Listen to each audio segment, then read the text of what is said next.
Hello. It's time for another D&D monster mashup. This week I'm going to be using the randomizer again, but I realized the randomizer I found didn't actually have every single monster on it.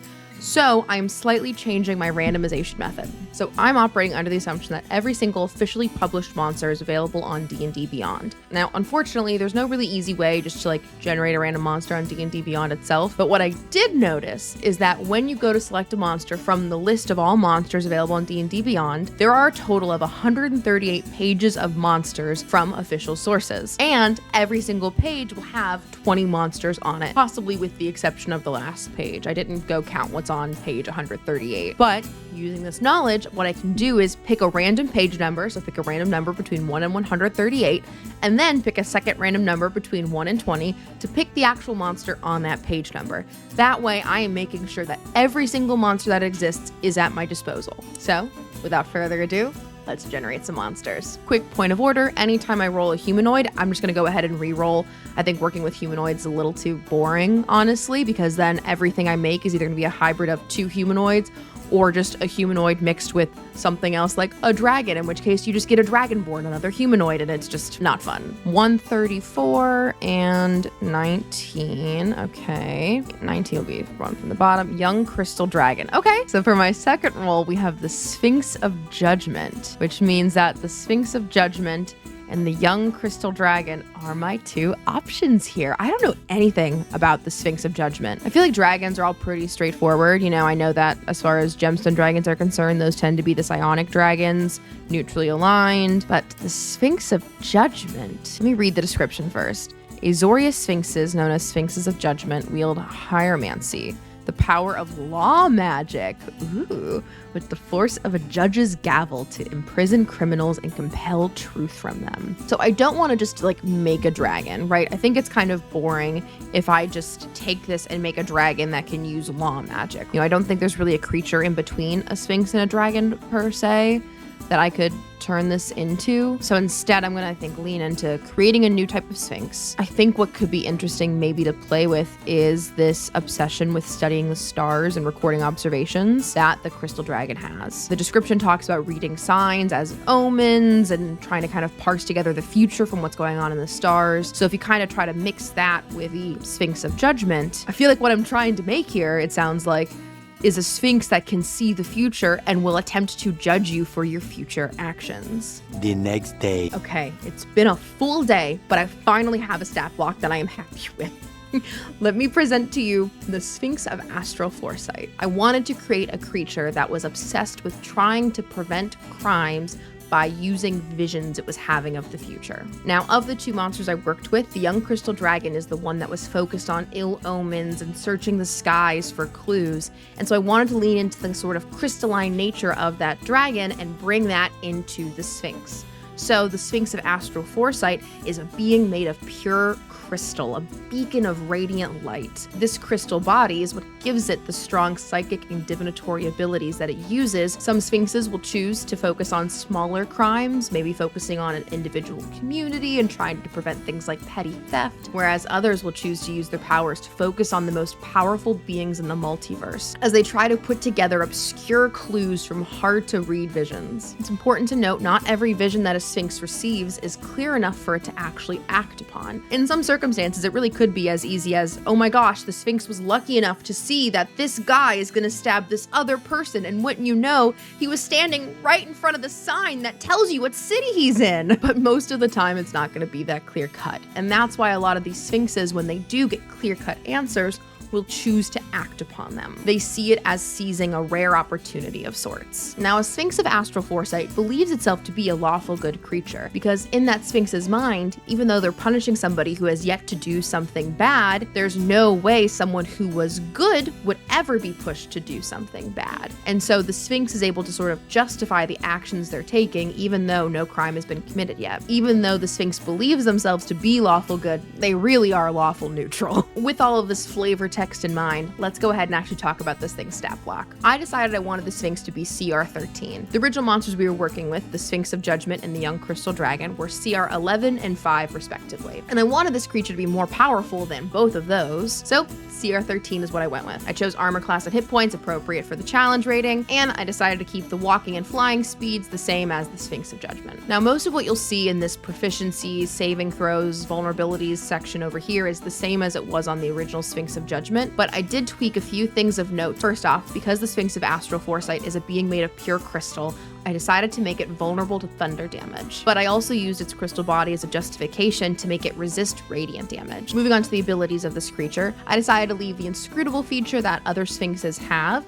That makes it so that the Sphinx is immune to any effect that would sense its emotion or reads its thoughts. It also has the ability just to downright refuse the intrusion of any divination spell that it so chooses. Now, the first unique ability I gave this creature is its Foresight ability. Foresight is essentially a version of portent rolls, which divination wizards get. The way this works is at the start of every day, the Sphinx gets to roll 3 d20s, whereas a divination wizard only gets 2. And then whenever the Sphinx so chooses, it can replace any attack roll, saving throw, or ability check that it sees being made by one of those rolls it made at the start of the day. One other thing that makes us different from portent rolls is that technically speaking, portent rolls are supposed to be used before the roll itself is made. Now, I know a lot of people don't actually use them that way in combat. After all, it would kind of slow things down if you're constantly having to pause your DM and go, wait a second, are you about to roll something? So I know a lot of people tend to homebrew that you can use it after the roll has already been made, but before you know if it's a success or failure. And I decided to take that and make it so that that's the way that the Sphinx's Foresight works. So in order for a Sphinx to use its Foresight roll,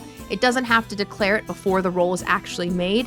It just has to declare it before the result is revealed. As for the Sphinx's spellcasting ability, I decided to take the spellcasting ability that was already there for the Sphinx of Judgment and just tweak it to more suit this monster. So I went ahead and I removed Ensnaring Strike from its first level spell options. I also added Detect Thoughts to its second level spell options. I added Hypnotic Pattern to its third level spell options. That's actually a spell that the Young Crystal Dragon gets, and so I wanted to give it to the Sphinx as well. I also decided to give the Sphinx the fourth level spell Locate Creature. Being that these things are hunting down creatures across the multiverse, it seemed like a very practical spell for it to have. And then I decided to give it one more 5th level spell slot and give it the spell Scrying. As for its actions, I left the multi-attack alone. I couldn't quite justifying upping it to 3 attacks, considering that the CR only went up by 2, but I did give it a new ability called Blinding Justice. This is essentially the Sphinx's version of a breath weapon, taking inspiration from the Young Crystal Dragon. The Sphinx inhales a 30-foot cone of radiant light. Any creature within that cone has to make a Constitution saving throw. If they fail, they'll take 10d8 radiant damage and be blinded until the end of the Sphinx's next turn.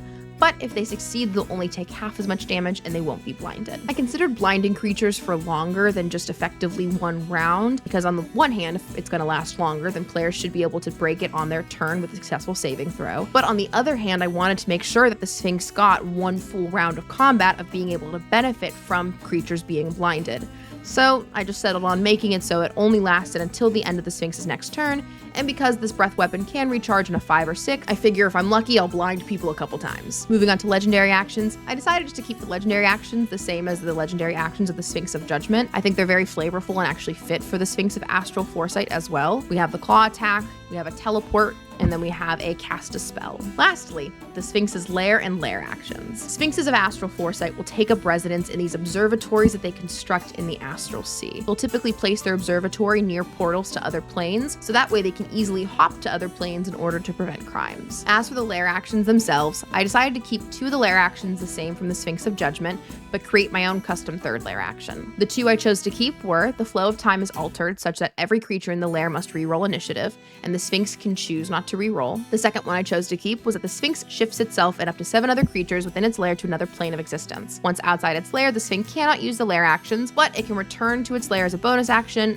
and take up to 7 creatures with it. Given that the Sphinx is making its lair in the Astral Sea, a place where time and space and planar travel move so freely, these lair actions really seem to fit with the new Sphinx I had created. As for the final lair action, the Sphinx foresees the events of battle in order to change the outcome.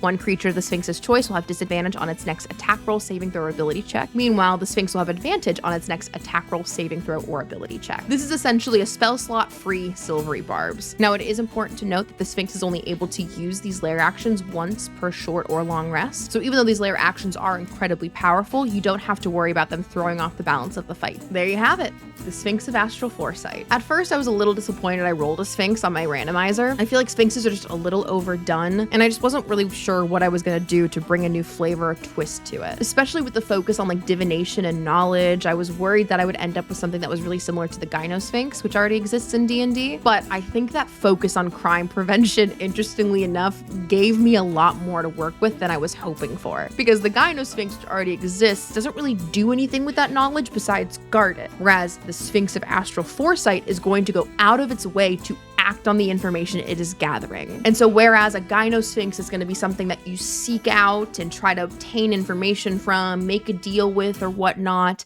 the Sphinx of Astral Foresight is more often than not going to be something that seeks you out. Maybe you have a murder hobo party and you're looking for the perfect way to punish them. Well, I'd argue a Sphinx coming out of the sky and saying, "I've been watching you. What the fuck are you doing? You're killing everything around you. Now it's time you die," might make them rethink their actions a little bit. Or maybe your players are trying to take on the BBEG only to find out that they're underpowered for doing so.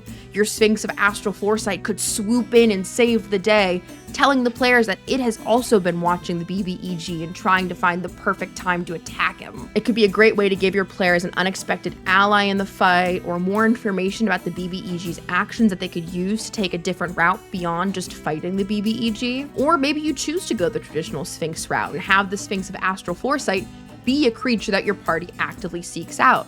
Maybe they've heard legends about a creature that monitors all evil forces in the multiverse, and so they want to seek out that creature. It'd be a great excuse to have your players plane hop a little bit and delve into the astral sea for a couple sessions. That being said, that's the video. If you liked this one, make sure you like, comment, and subscribe. I'm trying to be better about putting these out more regularly. Next week, instead of a monster mashup video, I'm planning on actually putting out something where I go on D&D Beyond, pick one of the worst rated homebrew monsters, and fix it. I know a lot of people react to the bad homebrew on D&D Beyond, but I think that there honestly are some very good ideas embedded in those really shitty written homebrews, and so I'm really curious to see what I can do with the concepts presented in these bad homebrew monsters. So hopefully I will see you next time.